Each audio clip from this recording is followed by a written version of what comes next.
یہ شدت جو ہے تعامل صحابہ میں، یعنی یہ صاف ظاہر ہے کہ رسول اللہ صلی اللہ علیہ وسلم کی حیات طیبہ ان کے سامنے تھی، اور آپ صلی اللہ علیہ وسلم کی دنیا سے تشریف لے جانے کے بعد بھی یعنی اگر کوئی ایسی چیز انہیں ملی ہوتی تو صحابہ تو ایک ایک سنت پر نثار جاتے تھے، ضرور کرتے۔ اجاز بھائی ایک بات رہ جائے گی، جی فرمائیے۔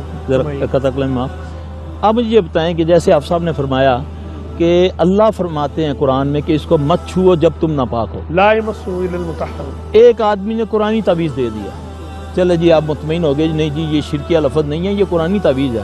اب وہ کس کے پاس گیا سب سے پہلے؟ موچی کے پاس، اور موچی تو بڑا پاک صاف ہو کر بیٹھا ہوا ہے، ہاں جی وضو میں بیٹھا ہوا ہے، سارے اس کا ہاتھ بھی پاک ہیں، اس کے اوزار بھی پاک ہیں، سارے جہان کی جوتوں کو اس نے ہاتھ لگایا، پھر قرآن کو پکڑا اس نے سیا، پھر اس کے بعد جب اس نے پہن لیا، پہننے والا 2 دن پہنے گا، پسینے کی بدبو اندر جائے گی، اس کی اتنی توفن جب ہم تعویذ کھولتے ہیں مریضوں کے، یقین جانے اتنی بدبو ہوتی ہے۔ میں آپ کو ایک ذرا مزاحیہ بات ہے اگر آپ اجازت دیں تو، میرے پاس ایک بی بی آئی فیصل آباد سے غالباً، تو بڑی اس کو تکلیف تھی، تو میں نے بولا بی بی میں دم نہیں کر سکتا جب تک کسی کے پاس تعویذ ہو، یہ میرا طریقہ ہے الحمدللہ، میں تعویذ اترواتا ہوں تو پھر میں دم کرتا ہوں۔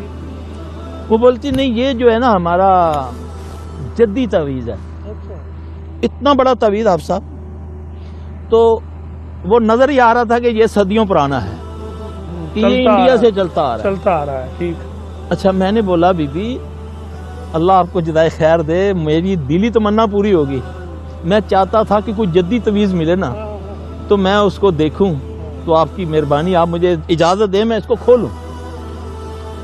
آپ یقین جانے اجاز صاحب مجھے کہتی آپ مجھے بتائیں کہ آپ کا سلسلہ کیا ہے؟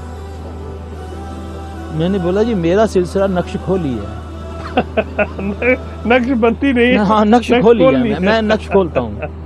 کہتی یہ کون؟ میں نے بولا ہم نقش کھولی ہے نا۔ تو میں نے جب اس کو کھولا اس قدر اس میں سے توفن نکلا، واقعی وہ صدیوں پرانا تھا۔ اچھا اللہ عزتیں رکھنے والا ہے، اب رش لگا ہوتا ہے مریضوں کا۔ میں نے جب اس کو تعویذ کو کھولا تو اتنا لمبا کاغذ، اس کے اوپر صرف ذکر ہے، کچھ نہیں۔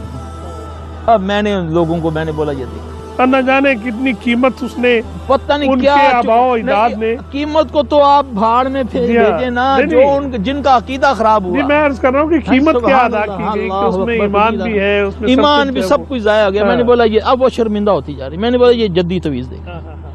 یہ اصل مسئلہ یہ ہے کہ شیطان نے قسم اٹھائی ہوئی ہے کہ میں نے ان سے نبی صلی اللہ علیہ وسلم کی ہر اس بات کو رد کروانا ہے۔ آپ سے مجھ سے اس نے قسم اٹھا لی کہ کروانا ہی کروانا ہے، جی دائیں سے بائیں سے، جس سے نبی نے روکا ہے وہ کروانا ہے، چاہے مجھ کو ظاہری کچھ تھوڑا سا فائدہ ہو جائے۔ آج ہی میں ایک حدیث پڑھ رہا تھا کہ رسول اللہ صلی اللہ علیہ وسلم نے فرمایا کہ جس نے دھاگے کو گرے لگائی اس نے جادو کیا۔ اب بعض صحیح العقیدہ لوگوں کے پاس کے جو لوگ آتے ہیں کہ جی ہم فلاں کے پاس گئے، اس کا آپ ہی کے ساتھ تعلق ہے، تو انہوں نے یہ دھاگا دیا ہوا ہے،